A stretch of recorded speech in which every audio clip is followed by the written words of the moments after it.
Hello, everyone. Welcome. I'm Teddy Downey, executive editor here at the Capital Forum. Before we get started, please excuse my voice. It's hoarse from screaming after that incredible Knicks win last night. So I apologize for that. And today, I am super excited to be joined by Wyatt Fore, partner at Shinder Cantor Lerner. Wyatt recently authored the article Don't Look Down, Antitrust at the Edge, which examines competition issues emerging in the edge computing market and how established antitrust theories may apply to the next generation of AI infrastructure. Wyatt, thank you so much for joining us today. Thank you for having me, Teddy. It's a pleasure to be here. I'm a longtime listener and reader of the Capital Forum, so I'm pleased to actually make an appearance. I appreciate that. And before we get started, actually, if anyone has questions, please put them in the questions pane, or you can put them in the chat. We'll get to them later in the conversation. And so why, first, actually, before we get into the your blog posts and discussing the edge, I am consistently so impressed by the quality of lawyers and thinkers that you have at Shinder Cantor Lerner. I would love if you could share with the audience, where does that culture come from? How do you consistently have such, I think, sort of really thoughtful and rigorous work being done at the firm? Wonderful. Well, thank you for the compliment. For those of you who are listening who don't know, I'm a partner at Shinder Cantor Lerner, which is an antitrust boutique, which has offices both in New York and DC. We launched in October 2024, so we are coming up on our 2-year anniversary, which is hard to believe because it feels like, in many respects, a lifetime ago that we launched. And really, our mission is just to provide excellent antitrust advice. I do think that we are a boutique. We're fairly small. We are small but mighty. I do think that we punch way above our weight. And part of the reason why I think that we are able to tackle really difficult questions that our clients bring to us is because I think that we select not only for people who are antitrust nerds, and I don't need to tell you, Teddy, that there's lots of antitrust nerds out there, but I do think that people who end up at my firm tend to be people who are very curious and interested about the way the world works. I think that a lot of folks who work at our firm had previous lives doing something that was different from the law, or at least different from specifically antitrust, where they have dug deep into the facts of an industry to explore how it works. And so I do think that we do a great job hiring not only for intelligence, but also for fit of people who just take the work and are really curious about it and want to move projects forward. And selfishly, it means that it's a wonderful place to work. I really enjoy all of my colleagues, and I can trust them with complicated, difficult uh, projects and problems, both on a legal side but also a factual side, right? Whenever you're involved in litigation or an investigation or counseling, really the question is what's best for the client and how do we do it as efficiently as possible? And I think that because we're a smaller boutique, that allows us to, and because we've done, I think, a great job assembling a wonderful team, it allows us to accomplish big projects on difficult questions at a scale that I think is market leader.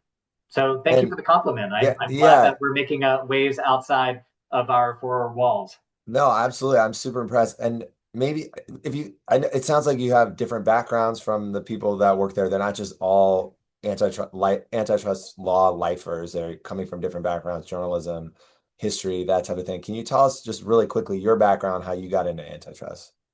Sure. Well, I've always been really interested in economic history. It's my friends make fun of me because on my bedside table, I always have my fiction books and then my nonfiction books that are out there. Always really interested in, especially the history of the Industrial Revolution, right? If you think about the world in 1640 and then you think about the world in 1840, there was a dramatic change, right? It's sort of the Sleepy Hollow story, right? Where a guy goes to sleep and he wakes up and the world is totally different.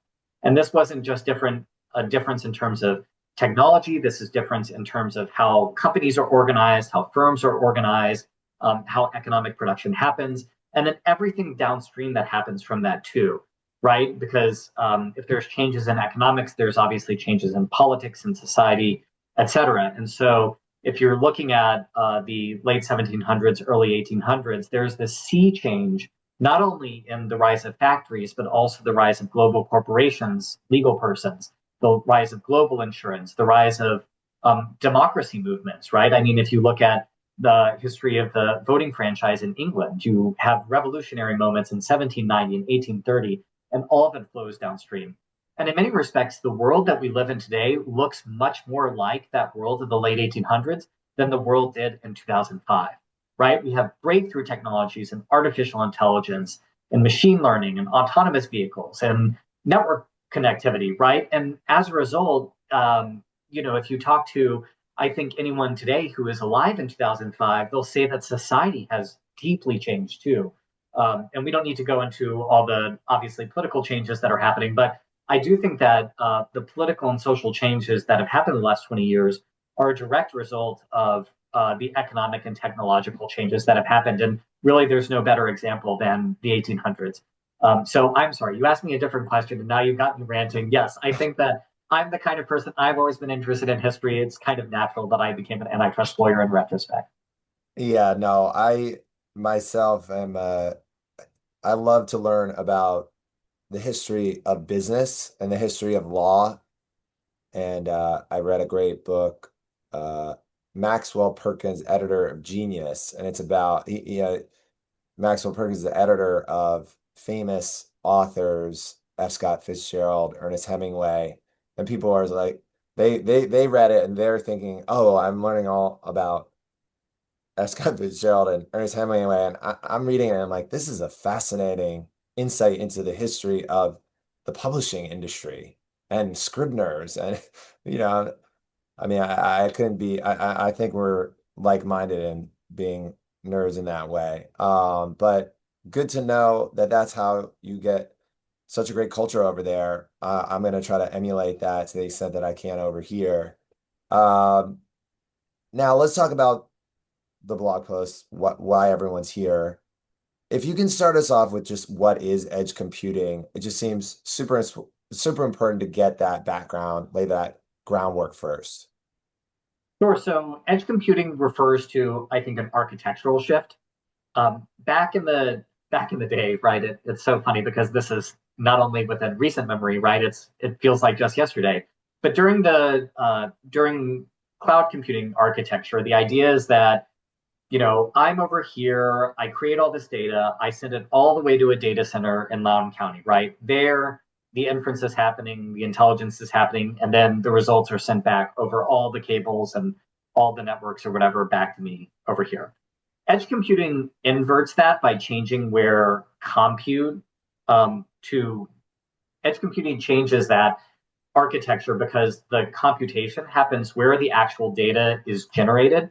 And so that's on devices, in regional facilities, at base stations, at hospitals and universities, right inside your car, inside your phone, right? So the idea is that the computation that's happening isn't happening over at a data center in Loudoun County. It's actually happening where the data is actually generated and where the inferences are needed, right? Like the actual intelligence that's needed from the AI is happening. So it's a shift of the architecture from something that's happening way far away to the sort of edge of the network, right? The nodes of the network, and that's where the actual data is generated and needed. Your article focuses on a lot on Nvidia and Google. Maybe we could talk about Nvidia first. How is it positioning itself in the edge computing market, and why does that raise antitrust questions? Sure. So all of this comes with a big caveat that the market is very quickly evolving. I was joking with Teddy with you earlier that we're going to listen back to this podcast episode in a year and sort of laugh at how out of date it is. So all of this comes with the caveat that everything is just changing dramatically. It feels like every month there's another major development. Nvidia is an interesting company because people, I think, in the ordinary world think of it as a chip company, which it is, right? It makes these sort of frontier edge chips that allow the actual sort of intensive computation to happen that powers a lot of AI. And I think that that's how people often think of it. But Nvidia isn't only a chip company, right? It also provides other ancillary services that are associated with chips. And so I think the most important for the listeners to know is the CUDA platform. It's a programming platform that allows you to essentially write code that works on the chips. And why that's important is because in many respects, CUDA is a large competitive advantage that NVIDIA has because CUDA, which was started, I think, in 2006, 2010, somewhere around there, somewhere in the late 2000s, it's been around for about 15 years. And so anyone who is designing software on these sort of frontier chips that NVIDIA sort of famously pioneered drafted it on CUDA. And so the if you are creating software that operates on these chips, chances are you've written it on the CUDA platform. And so that means that it's really difficult to sort of leave the NVIDIA chip platform, right, if you have sort of entered into this world. I believe in 2023, 2024, whenever there was the big sort of chip supply chain crisis in the wake of COVID, and a lot of people were shifting to other manufacturers or other designers of GPUs that NVIDIA was providing. And they actually had a lot of challenges, right? Because turns out like just because you buy the chips doesn't mean that you can make them work, right? Because you don't have the software to operate on those chips, which makes it more challenging.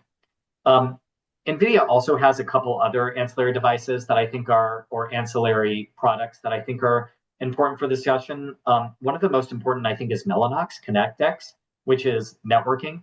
Mellanox previously was a separate company. It was acquired by NVIDIA, I think in 2020, somewhere around there. And basically, that's like the wires and cables that go within the chips, right? Because if you're talking about speed and latency, it's not only important how quickly the information is computed on the chip, right? What's also important is how quickly the information is traveling between the chips, right, and between the sort of system and the user, right? So Mellanox is part of that story. It's like you can think of it as just like very high performance Ethernet cords, for lack of a better word. So that's important. And then the last thing I think is Jetson Edge hardware, and those are hardware hardware that is primarily active in the edge situation, and that is the same thing, right? It's like not only the chips, it's the entire system, right? It's the chips, it's the CUDA-based stack, it's everything together. And so when you're starting to see when you're starting to see NVIDIA's business model, right, the chips are important, but for example, I believe in January 2026, NVIDIA came out and they said we're going to have this new systems offering to customers called the Vera Rubin system, right? And it's Vera Rubin, if you think about it in your mind, and I've never seen one of these in person, so this is what I have in my mind, right? It's not just the chips, right? It's the entire system. The GPUs, it's the CPUs, it's like the wiring that goes in there, it's the system hardware, right? It's like the sort of plug and play. So it's not only the frontier chips, but everything. And so I say that because that's really important from an antitrust perspective, because antitrust historically, especially in emerging technologies, is really interested about bundling and tying, right? If you think about the sort of original IBM computer that was built in the 60s, it was everything, right? It was your mainframe computer, it was your software, it was your operating system. There was only one product you bought, and that was IBM. And that originally created antitrust problems, right? Because you can see how, well, what if someone wants an IBM mainframe, but an operating system that's different on it, or someone wants a different software on, right? And so when technological development happens, what happens is you usually get like one giant system, and then the market sort of chips away at it, and then it sort of breaks it apart into individual ones. And so you can see something similar happening here that's happened in previous technological revolutions, where NVIDIA is offering this product, right? This, if you think about the Vera Rubin system, this product that has GPUs and CPUs and software and connective tissue and all that kind of stuff, you can start to see how, from an antitrust perspective, that starts to look like bundling or tying, even if it's just at the very forefront, right? Like I'm not accusing anyone of an antitrust violation, but you can sort of see how antitrust, which talks about relevant markets, discrete markets, that this sort of starts to raise sort of antitrust questions. Yeah, this is not like an atypical thing in tech, even recent tech. I mean, Amazon Web Services, right, is it's hard to pull out because they have all these uh, applications on it that otherwise more expensive to do on your own. There's all these lock-in effects. You're saying Nvidia does this through an acquisition. Sounds like you think it probably that should have been blocked potentially, or at least should have gotten more scrutiny than it did potentially.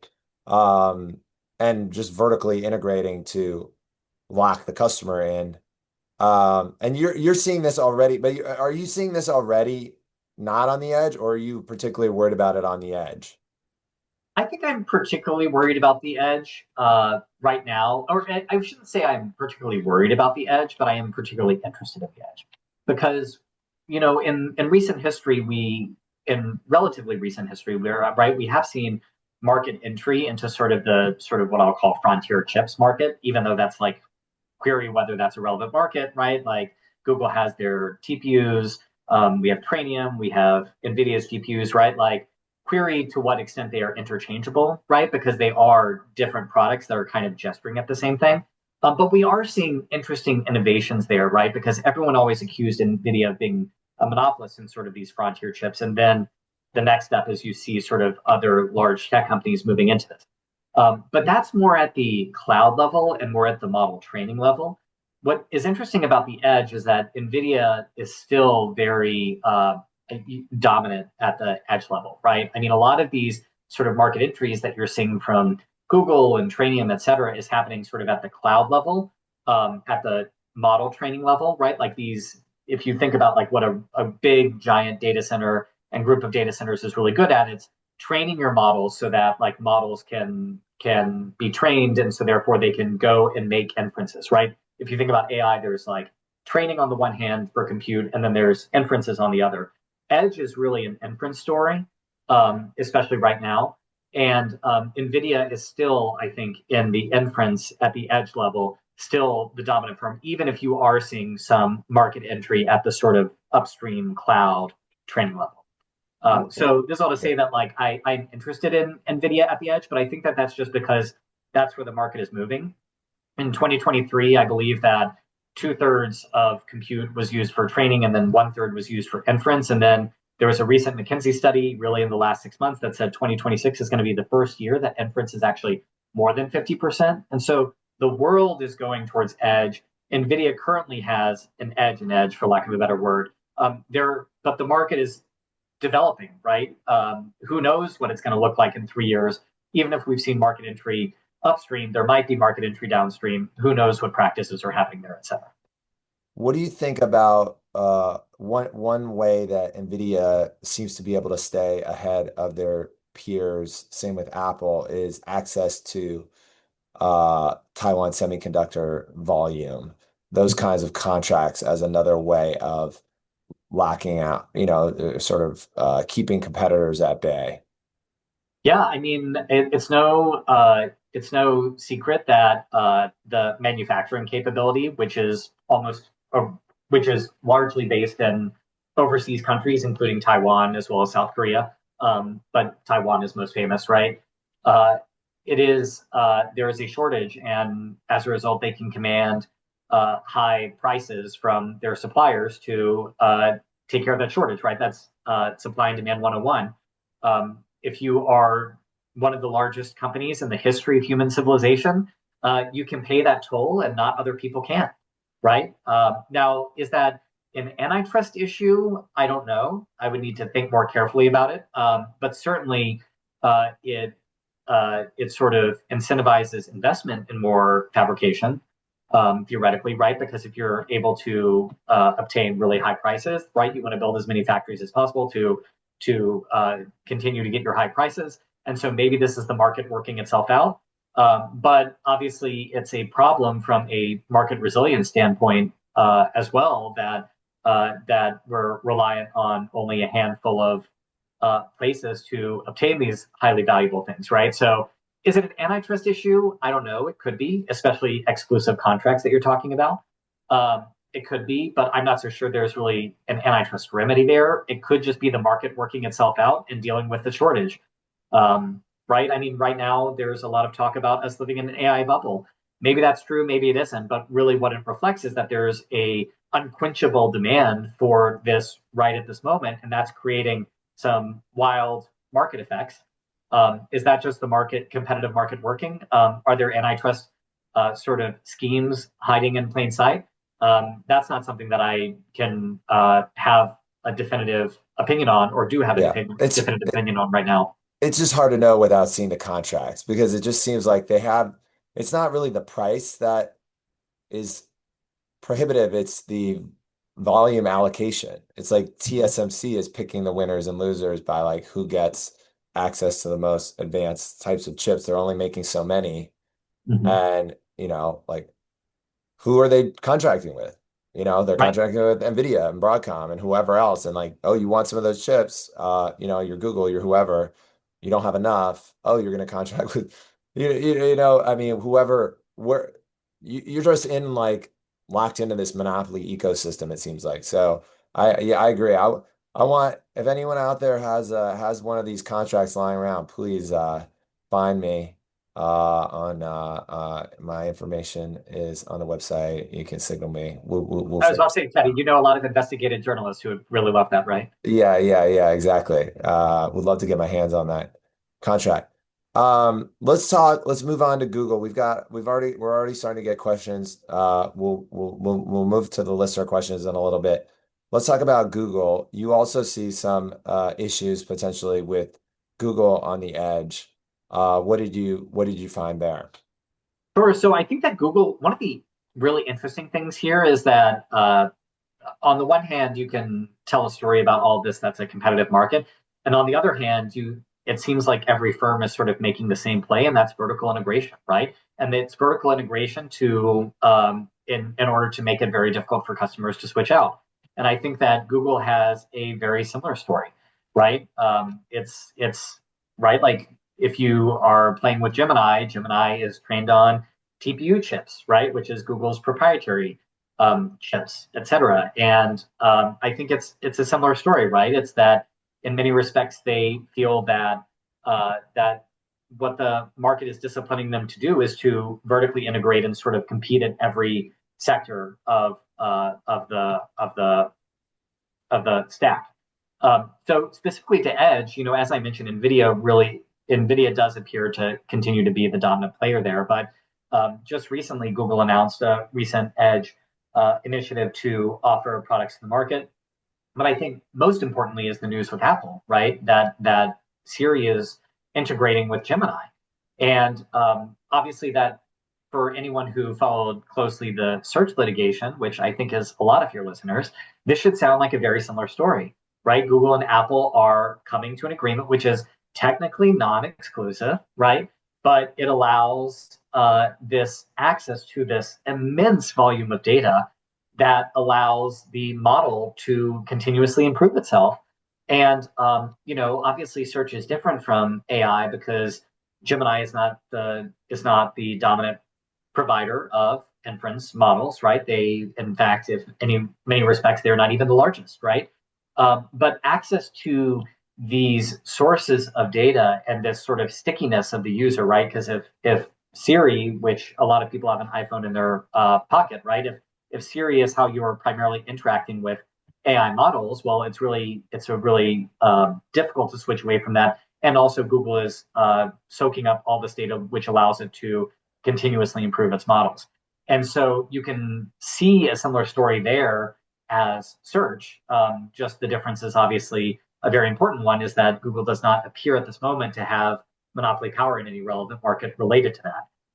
And so I only throw that out there because it does seem like the next sort of round, and I think that this is true for all of edge computing, that a critical battle line is going to be access to this data used to make inferences and to make the models better. And that's whether that's in your phone on Siri or whether that's in a factory floor, right? Where think about how much data is created in a factory floor, right? Like the temperature of the machines, the vibrations, the robots going around, the pH of the air, whatever. Think about how much data is in the hospital, right? Sicknesses, microbes, all that kind of stuff.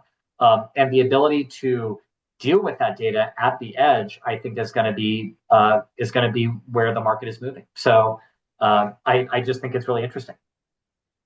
Yeah, and that agreement between Apple and Google in search was deemed illegal, right? The judge said that was an illegal agreement. Now the Right. judge shockingly did absolutely nothing about it. Basically said you can keep doing it. I mean, with very minor changes, which is intellectually just blew my mind. I to this day don't understand how he did the mental gymnastics to end up where he did, but you know, I guess some people are like that. They didn't work at a place like yours ever, clearly.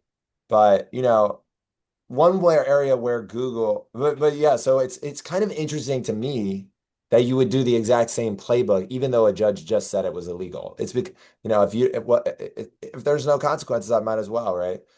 Well, So and it's the problem of antitrust remedies, right? It's like by the time a monopoly is entrenched, by the time a monopoly is so entrenched that there are any competitive effects that are so easily discernible that you can win a court case, and then to get to the remedy phase, it takes 7 years, 10 years, right? And so this is one of the problems that I think that enforcers right now are actively dealing with is I think that a lot of enforcers feel a bit burned by the Google search litigation where they won on the law and then lost on the remedies that I think that there's a lot of nervousness there because on the one hand, they don't want to kill the goose that laid the golden egg, right? We are very lucky to live in a country like the United States where people have the freedom to make innovative products, and we want to continue that innovation. They also don't want to wait too late and let one particular firm get so dominant that even if you were to find a monopolization violation, that effectively they would be beyond certain remedies, right? And so I do think that there is a remedy story there that in AI that people are learning from search is that okay, well there is a concern about moving too early, but there's also a concern about moving too late. yeah, well, we'll see what happens with Google Ad Tech. Could have a different conclusion there. Um, Stay on Google for a second. In autonomous vehicles, I mean, you could argue that's one area where Google does have a bit of a monopoly position with Waymo. They're currently getting a really crazy amount of data from owning Waymo. Do you think they could weaponize that the way they did with search in terms of weaponize the data they get from Waymo? Yeah, I mean, I do think that autonomous vehicles. I mean, look, I'm old enough to remember when we were talking about autonomous vehicles even in the '80s, right? I mean, if you look at Back to the Future too, that's like the joke is that in 2005, really far in the future, everyone's going to have autonomous vehicles, right? And we still don't have them. But I do think that that is one area where there is just an immense amount of data, right? Like whether there's a wreck, how fast is the car going, just the a million micro decisions that any driver of a car makes. And so I do think that autonomous vehicles is a prime candidate for one of the applications of edge AI. Um, I'm not totally sure about the market structure at the moment, just because it is one of those areas where there are certain front runners and certain non ones, but the vehicle market itself is going through such dramatic change right now too, right? With the rise of electric vehicles from China, with the sort of rebalancing of automotive supply chains, et cetera. But I do think that it's going to be a key, I think, test use case of edge AI is whether or not vehicles themselves can drive themselves based on that data. And also, if you are the edge provider in all of the cars and you're the only ones getting the data, right, that does raise pretty serious antitrust issues. Whether or not one could have sole access over all that data, I think is a logistical and structural question that enforcers I'm sure would look at. But I do think that it is an area where you are going to see increasingly edge AI applications, and also that data is going to be incredibly valuable. Nvidia recently, I think, introduced an open source autonomous vehicle software called Alpha Mayo, and they're hoping that other car companies get locked into that ecosystem, so they have to use Nvidia hardware, just like Nvidia is doing with CUDA. Um, obviously they don't have the edge that Google has, but are you concerned that you could see a situation that you saw with sort of Apple and Google in cars where it's just like they get this kind of duopoly, and you have all sorts of associated competition problems. Right. Yeah. No, I mean that does raise, I think, serious competition problems if there were to arise a duopoly. And the fact that, cars, it's not only important for your car to be able to drive you, it's also really important for it to not hit other cars, right? Which means that they have to talk to each other. And so, on the one hand, that means that the market might naturally only produce one or two products, right? Because in that respect, it's kind of a networked industry. And networked industries tend towards monopoly or duopoly for that reason, right? Because it's more efficient for the market to only produce one or two firms rather than a panoply. But also, you can imagine that that could be a huge competition problem, right? Like if you only have one or two firms dominating a firm, and also they have to talk to each other, well, that starts raising Section 1 and Section 2 issues. Obviously, this is a bit hypothetical at the moment, but you can start to see why this data would be so valuable to the market leader, right? Like why it would incentivize a market leader or a firm to move into this market and to dominate it because it's very valuable, and also there are strong incentives to once you have the monopoly to keep it. You write a little bit about telecom and 5G infrastructure in the blog. What's your concern there? Oh man. Well, telecom has a long history with the antitrust laws, and for many reasons, right? I mean, the AT&T breakup is still the example that everyone reaches to in their mind of an antitrust breakup. Um, and I do think that the AT&T story is not told enough. Like everyone knows that the Bell system was broken up, but for with the benefit of hindsight, we can see why the AT&T breakup was so important. It's because AT&T, which controlled the copper wire network, stopped ancillary devices like answering machines from plugging into the AT&T system or other phones, right? Unless they were an AT&T product.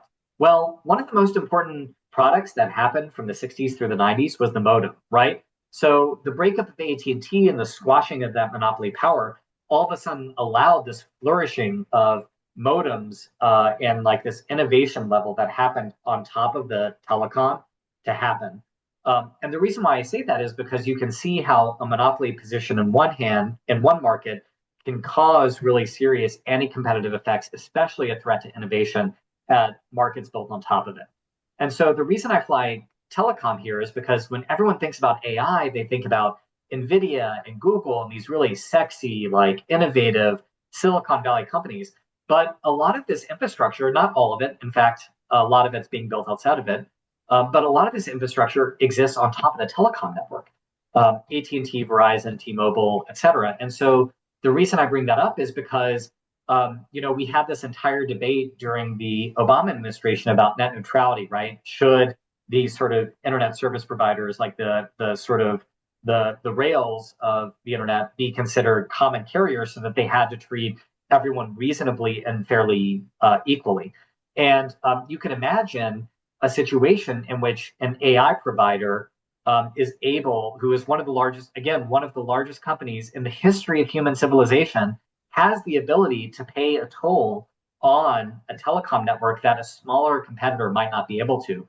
And so, if the telecom network has the ability to sort of pick winners and losers based on who will share in the monopoly rents with it, that all of a sudden starts to look like a pretty serious threat to competition. So again, I want to emphasize that this is just theoretical. I'm sort of looking in my looking glass. I don't have any accusations to make or anything, but it's something that, as an antitrust practitioner and as someone who cares a lot about innovation and creating an innovative culture and making sure that smaller companies that are created in a garage can compete with the biggest guys on the block, it seems like the telecom network is one area where this might be a problem. Um, Well, there's one more industry, and then we'll get to listener questions. We've got a couple. Um, let's talk about healthcare for a second. Patient privacy regulations magnify the value of local processing and storage over third-party clouds, making edge infrastructure especially important. In general, how do you think data privacy interacts with edge computing, antitrust concerns, and how might we see that play out in healthcare?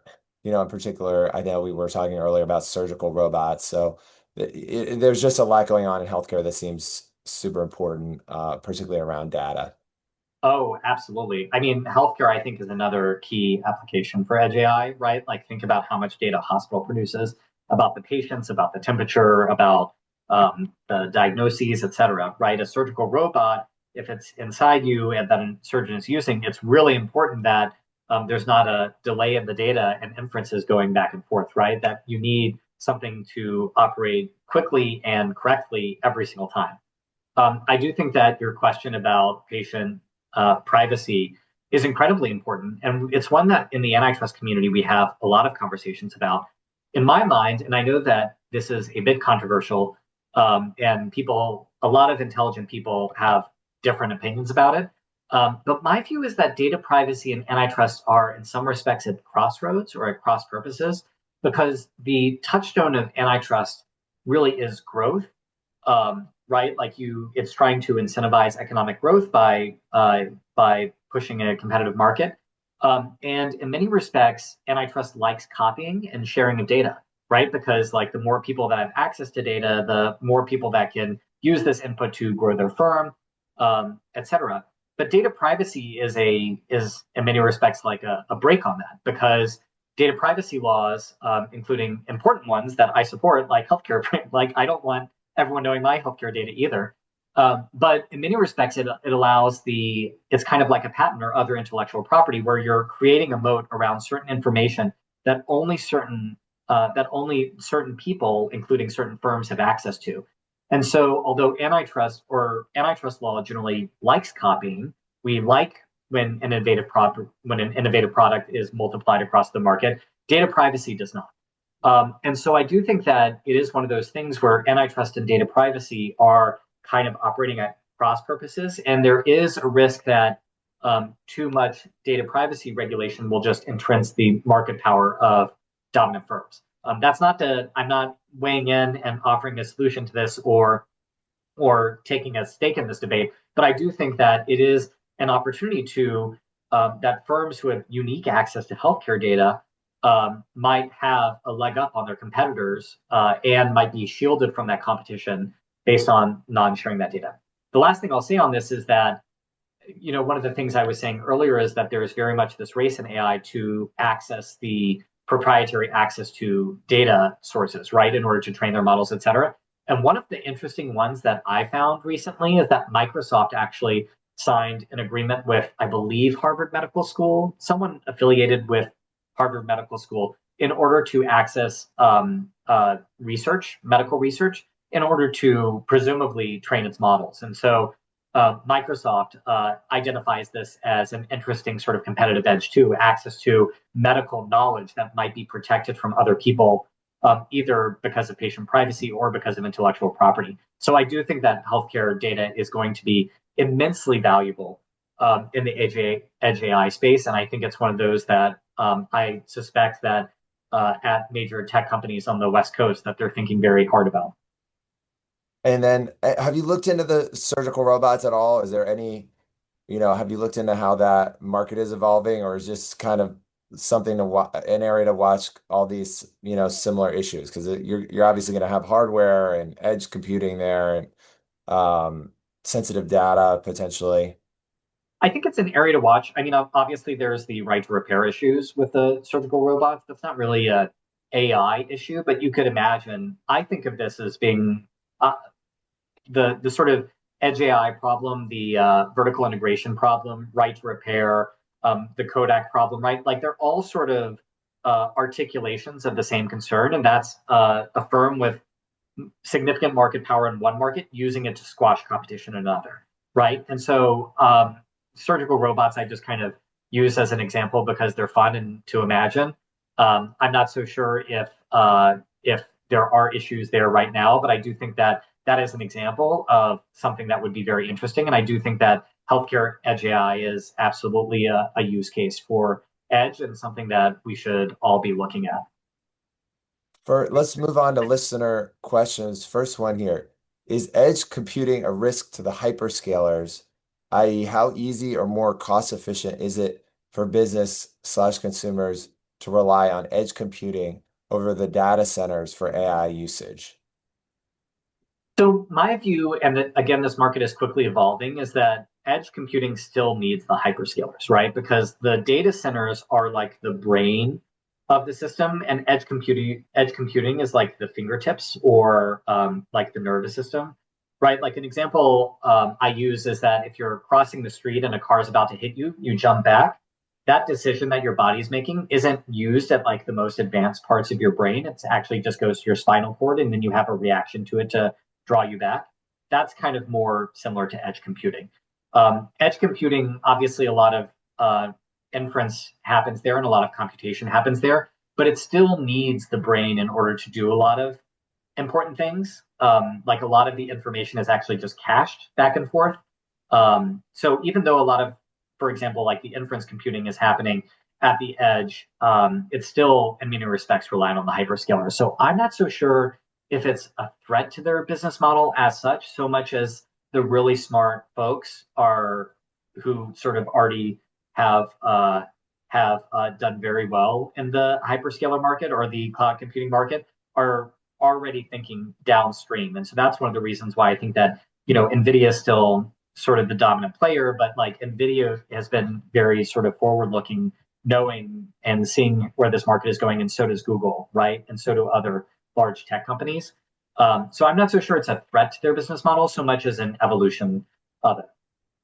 Yeah, it's like a new market that people are getting into that, I mean, at some level maybe could come at a cost though. You might see less volume of tokens or what have you in the, Mhm. cloud as opposed to in the edge maybe. Maybe that's another way to think about it. Yeah. Um, are there any other uh, we talked about Nvidia, we talked about Google, any other companies that you think, we talked about Apple a little bit, any other companies that you think we uh, should uh, talk about in terms of entering this market or having an edge in the edge market, as you said earlier? Mhm. Well, I do think that any of the large cloud computing providers are interesting here, and that's one of the things that I'm looking at is or thinking about is I believe the European Commission has a industry study into cloud computing that's due in 2027, and it's going to be really interesting to me is how they deal with this question about edge. And going to your previous question, we are seeing sort of a flurry of smaller companies operating at the edge. There is sort of this flurrying of activity where people are being innovative and doing some really interesting things. And I think from an antitrust perspective, that's one of the uh, things that they should watch out for is because, again, if like firms with a really strong market position in cloud upstream or any sort of input upstream is seeing this sort of a lot of money on the table, they might be crowding out those smaller companies. So I'm not so sure if I would call any particular out, but I do think that if you are a smaller company, if you're an enforcer and you're thinking about watching this market develop, one of the things to watch is whether or not edge computing continues to have a flurry of smaller companies doing interesting, weird, innovative things, or if you see it sort of go the way of cloud computing, which is essentially four companies, right? And so I think that that's something that enforcers are actively looking at, right? We've seen a lot of enforcer interest in this entire AI stack, both in the merger investigations and in conduct investigations in the United States, in China, and in Europe, and in the UK, right? You're seeing a lot of enforcer interest, but not really any sort of landmark cases. And the reason why is I think that enforcers are very much in watch and see mode as well as learning mode, right? They're using every transaction as an opportunity to glean more information about the market, to see how the firms are operating, to see what the incentives are for different companies and how they make money, so that they have a really smart understanding of how the industry works. And I think that if I were an enforcer, that might be something that I would be looking at is this edge computing market, both how it exists now and also to compare it in sort of 3 to 4 years and to see, oh, is this just another firm that's or another market that's being dominated by a handful of firms, or are we seeing vigorous competition and the rise of companies that are doing like interesting, weird one-off projects, right? That are trying to make a go at it. Um, you mentioned antitrust enforcers not bringing cases. Do you think there's anything, we've seen a lot more enforcement and investigations into vertical conduct, but do you think there's any hesitancy to bring vertical foreclosure cases in edge computing because you're still running into some court resistance on vertical theories of harm? Uh, Temper Sealy mattress firm being I think a recent example of that. I mean, it's no secret that vertical cases are hard, although not unwinnable. And I will just toot our firm's own horn, and that's we won or we got a wonderful settlement in the healthcare space in a vertical cases called City Bay versus Sutter Health. That was about hospital contracting practices. So I do think that you're right that enforcers are increasingly they are much more willing to investigate and prosecute vertical allegations of harm than they were probably 20 years ago. I do think that you're right that there is some court hesitancy in vertical cases. They are harder to bring, but my view is that right, like the hard cases are why we were put on this earth, right? If the anti-competitive effects are there, if you see them, then they're interesting and that shouldn't deter you. Um, that being said, I think that you're right that some courts it's harder to explain to them why vertical theories of harm are more challenging, especially in a firm where the firm does not, or in a market where the firm does not have monopoly power. If they only simply have market, or if they only simply have market power, or if they do have monopoly power, but it's like sort of a closer call. Um, Also, I think that obviously, I'm not an enforcer, nor have I ever been one, or a public enforcer. I consider a lot of my work private enforcement, but I do think that there is more of a wait. I think they are more in wait and see and looking mode, right? Nobody wants to bring a case that they feel like is weak. Nobody wants to bring a case that they think is weak that is going to run into resistance.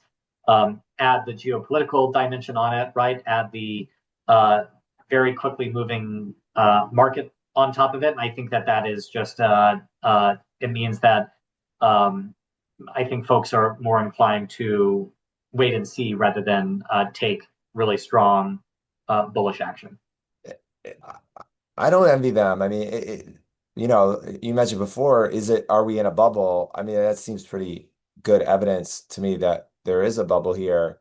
And it's just hard because you don't have any sensible business models, right? Like you don't know how much revenue is really going to come on the other end of this. It's like a bit of a hope and a prayer. How Mhm. do you know what to do in a market where it doesn't really make sense in a lot of ways? So I don't envy them in that respect. We have one question here. When it comes to defense and intelligence, could edge computing monopolists squeeze defense contractors or even the government itself as security and military applications become dependent on the technology? Well, I do think that warfare is an application of edge computing. I'm remembering back to, do you remember Star Wars Episode 2 with Revenge of the Clones or whatever, where like the autonomous robots are all fighting each other? That's like Yes, the I image I mean have, which I know is vaguely. like not fair, but like that's the image I have in my mind. Yeah, yeah. They definitely, I mean, well, it's like the humans are fighting the robots, or maybe the robots are fighting the robots. I don't really remember. And that's the image I have in my head. But I do think that warfare is probably an application of edge AI that, if public reporting is true, that the Pentagon and policymakers are actively looking at, right? In fact, we're seeing from the Ukraine-Russia conflict that autonomous drones are playing a very large role. I do think that there has been public reporting about dramatic consolidation in the defense sector.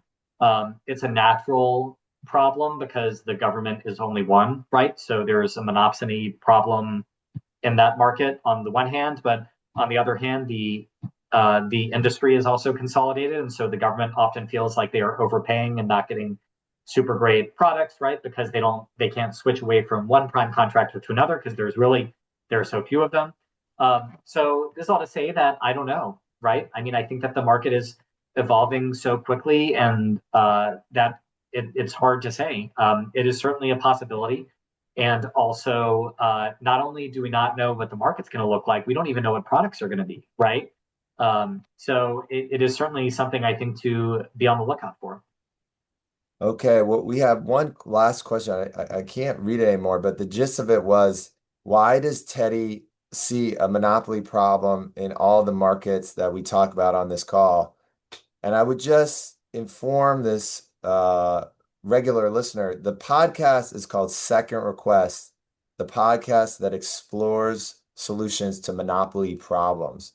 So the whole premise of the conference calls and the podcast is to look at monopoly issues. But Wyatt, I'm curious if you think that when you go out in the world, do you see a lot of monopoly problems? Because I know I certainly do. That's why I got into the investigative journalism business. It just seemed like a huge percentage of the economy seemed to be related to issues around market power, domination, and predation. And now you could say, well, some of that's just fraud, some of that's just gambling or bad law or what have you, just like generally the effects of laissez-faire policy towards business over the past 40 years. But there's obviously also lots of mergers, huge consolidation, huge levels of profit throughout the economy.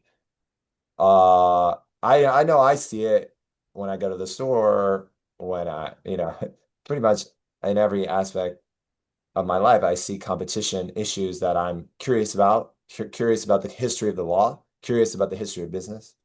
And I'm wondering if that's how you go through life as well. Regretfully, I think that I do as well, or at least my friends make fun of me, right? I mean, I used to always say that literally from birth, right? If you think about hospital consolidation until death, casket price fixing, right? The entire your entire life is dominated by industries with high levels of concentration. So much empirical work has been shown that nearly every industry is consolidated, right? It used to be that there were, uh, I mean, it's even like the examples roll off, right? Like I remember when there were more than three airlines, right? Like I'm old enough to I'm remember I when like remember when most flying towns in an had more than one airline, hospital. I remember when flying an airline was a genuinely glorious experience. I mean, you had plenty of room. I was on a flight the other day, and I said, "Can I?" I'm going down to the Knicks game. I'm going down to San Antonio with my father, and I look at the woman on Southwest. Usually the stewardesses on Southwest are so nice, flight attendant, and I'm like, "Look, my father is sitting over there. Can I please just get up and sit next to him? No one's sitting next to him." And she goes, "You should have paid for that." And I just it was astonishing, just such an astonishing commitment to the bit of making you as miserable as possible on a flight, right? Like So that you pay I a little bit more, I actually couldn't believe it. I'm like, I bought this ticket day of to go to San Antonio. It was ludicrously expensive. I mean, it's not like right. And this woman just had the audacity. You should have paid for that. And yeah, I mean, it was not like that. I mean, I remember flying as a child. I would fly by myself to New York, and they would take care of me. They had they put a pin on me. They had a designated person keep an eye on me. Really dramatically different experience. To your point, we actually had a guest on last week, 2 weeks ago, who said he was in-house counsel at an airline. And he said that if he talked the way that the executives talk on their earnings call, where they say, we expect 15% price increases later this year, he would have gotten a call from DOJ and worried that his boss would go to like get like in real trouble, like go to jail. Like he was like legitimately like, oh God, I could never let that something like that happen. And he heard it on a on an earnings call now, so I think it's very different. I think it's a very different sort of political economy that we operate in.